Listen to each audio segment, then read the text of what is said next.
Today, we are welcoming, and Francesca, I don't want to pronounce your last name wrong, so you say it for me so I get it right. Yeah, no problem. It's Twazen. You pretend that the U is a W. I was going to tear that up. I'm so glad No, I. it's a tough one. Well, folks, today I'm happy to introduce you to Francesca Twazen.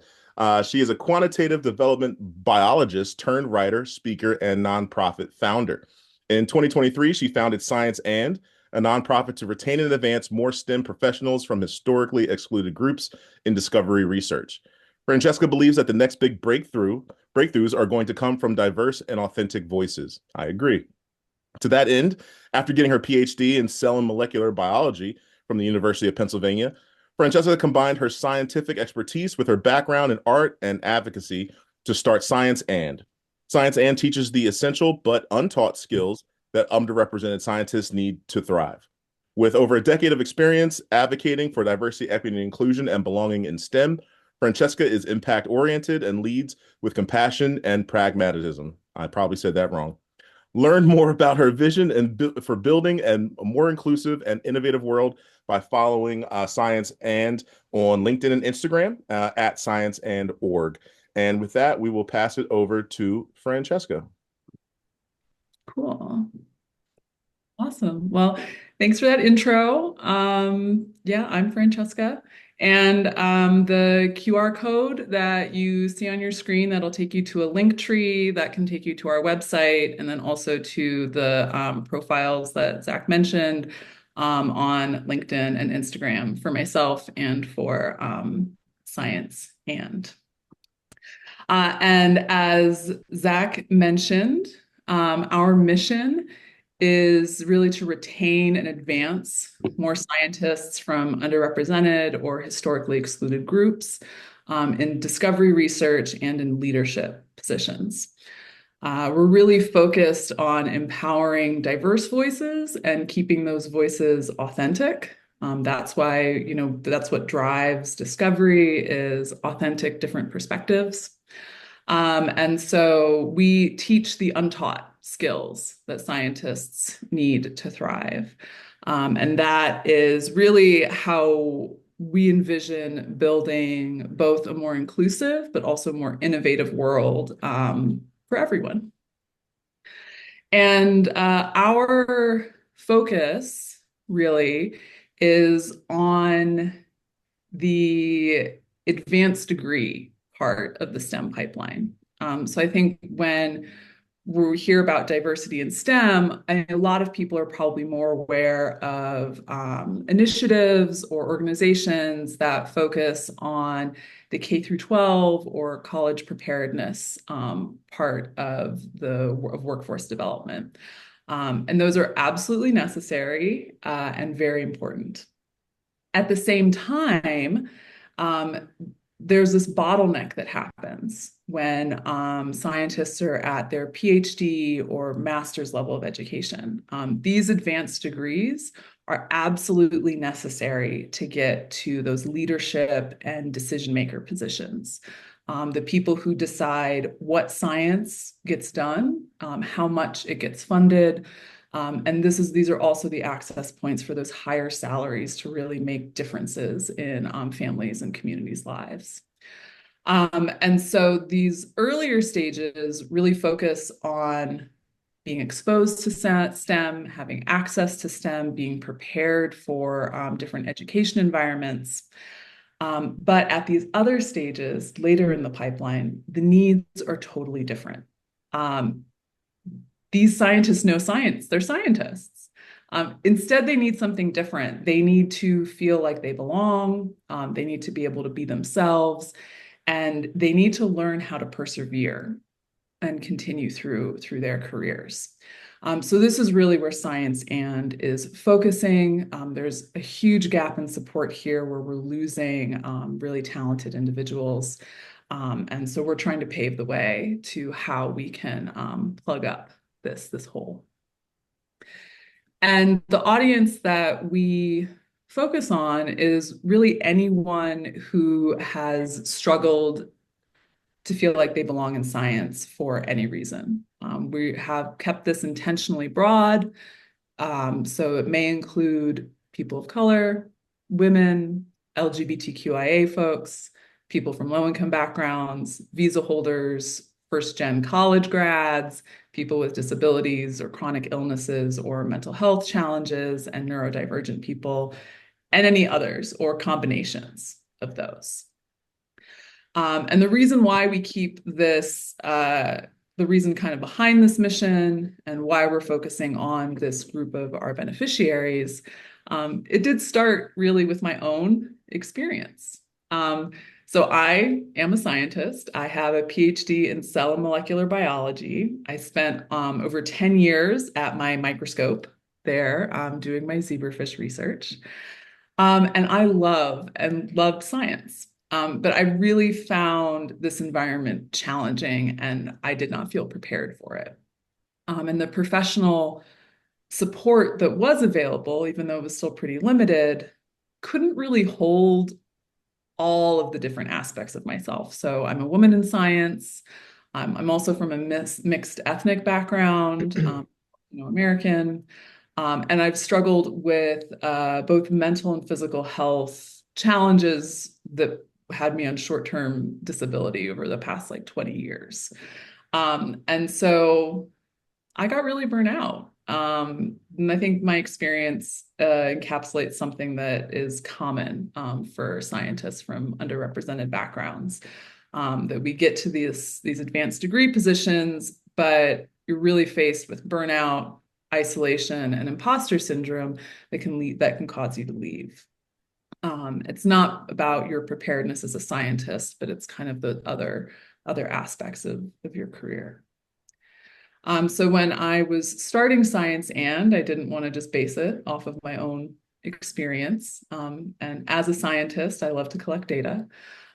So I actually collaborated with Temple University's their art school. Ha is actually on the call. She helped with this.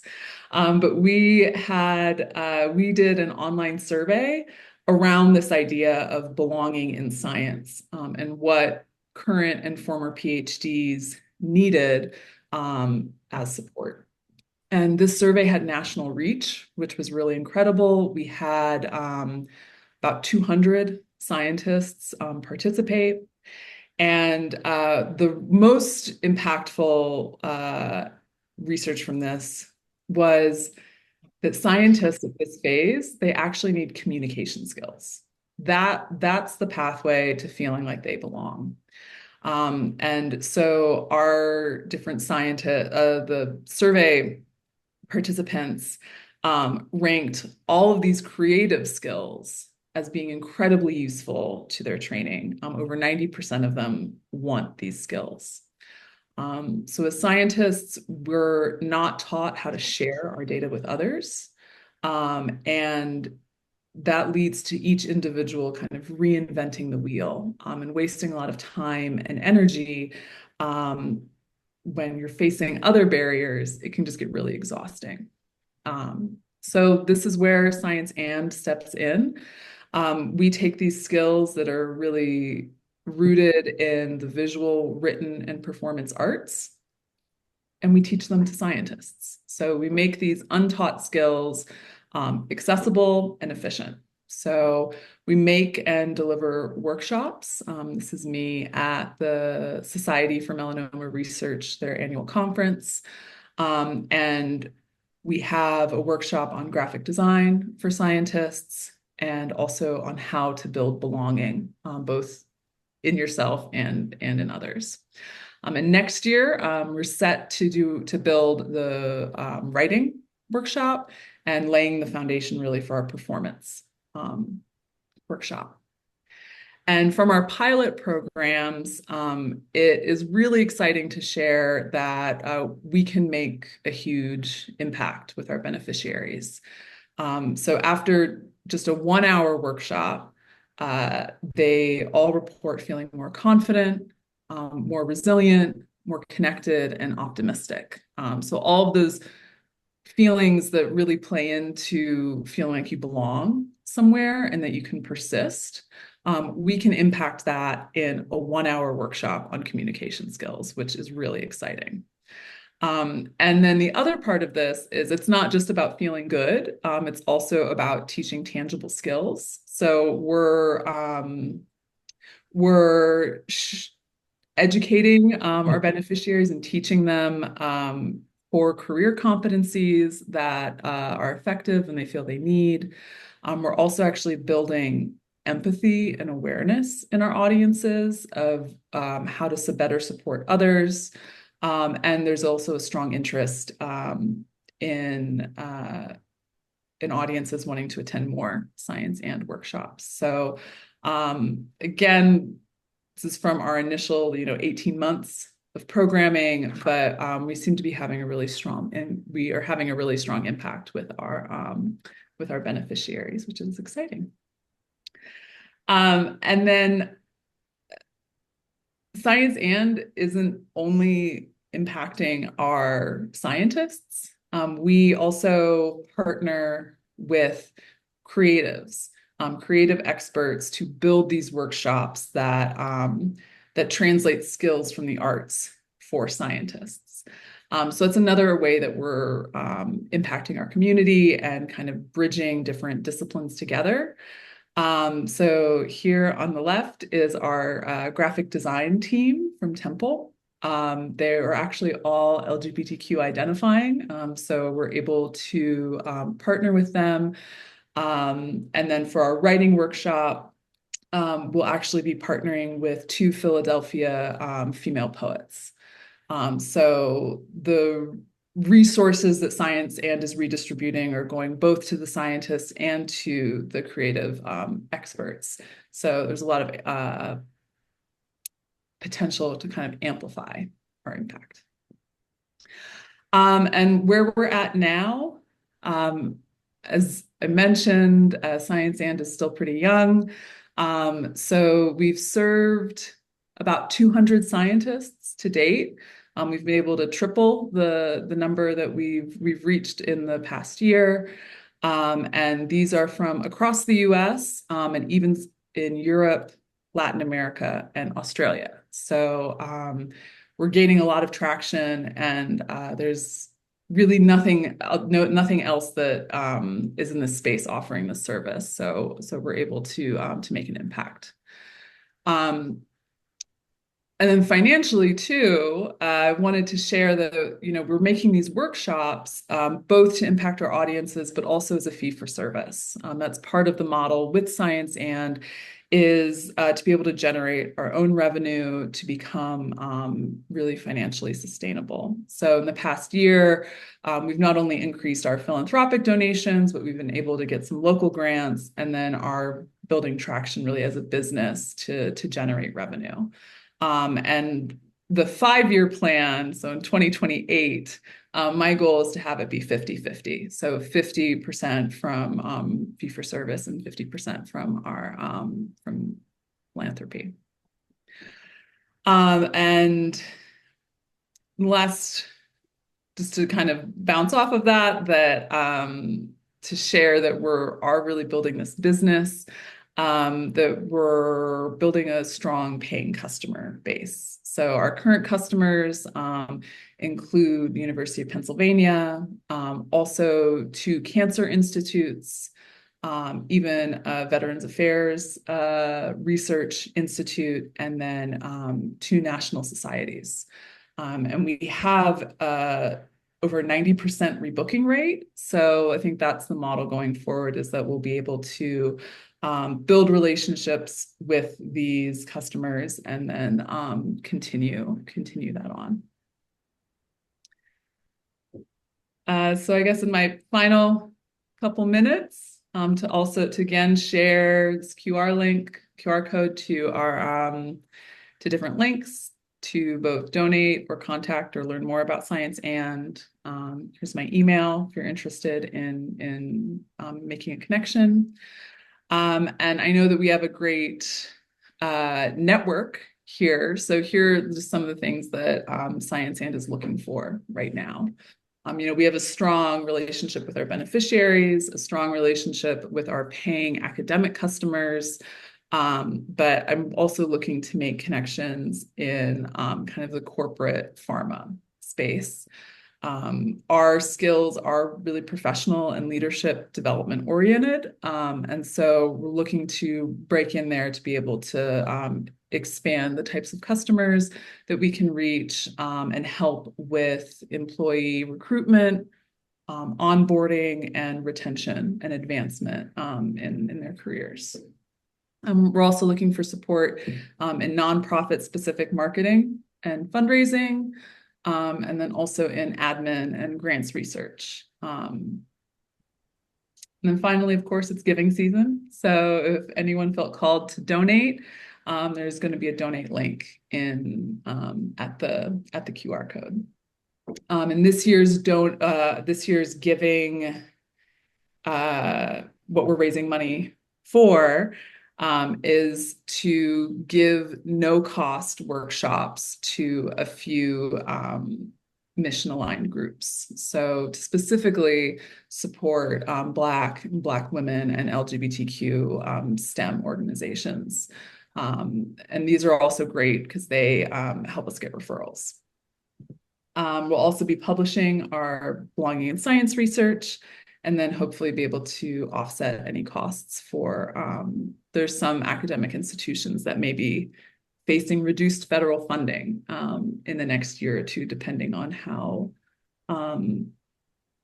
the federal budget looks in a couple of years. So thank you all so much for listening and this opportunity to speak. I hope we can connect, and yeah, if anyone has any other questions, comments.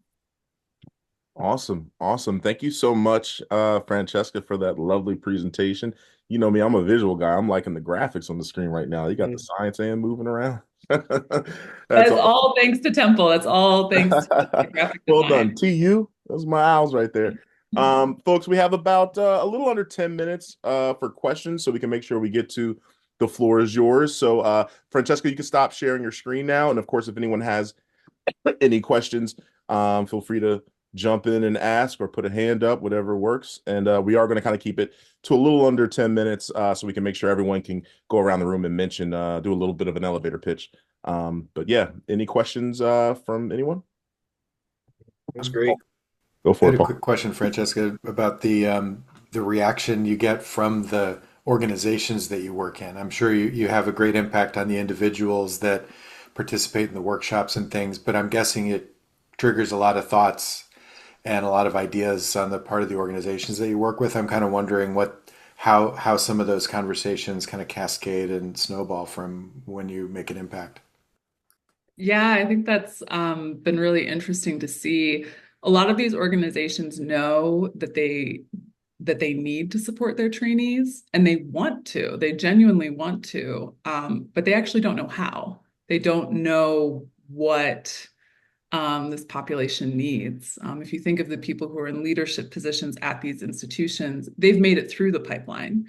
And so that is the general reaction, is that they've seen all of these needs kind of separately, but to actually see someone putting them together and then building something specifically for scientists. I think the overall feeling that I get from them is relief. And then they want to rebook the next year and they want the next thing. And it helps them add value to their institution or to their society for members. It's really a strong recruitment tool, is how people are thinking of it. So yeah, that's been really gratifying that they're all so excited about it.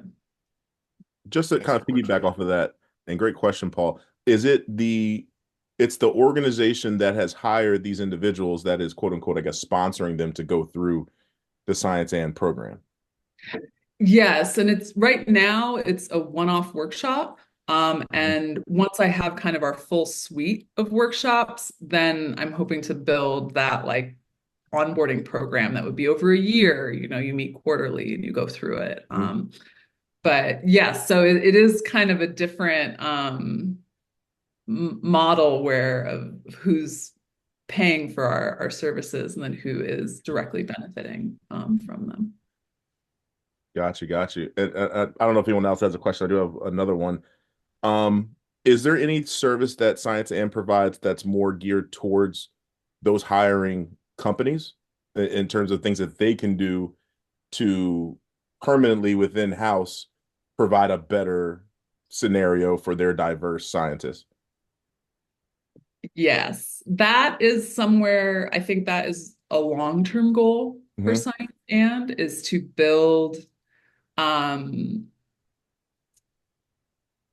enough legitimacy and enough data to show that our recommendations hold weight.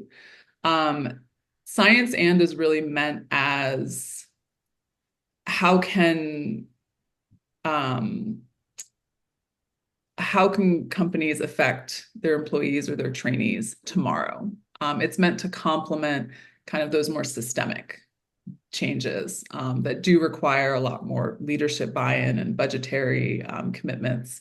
I think the long-term goal for Science and is to have enough data where we can say, you know, if you like our programs, it's actually what you need to do and do.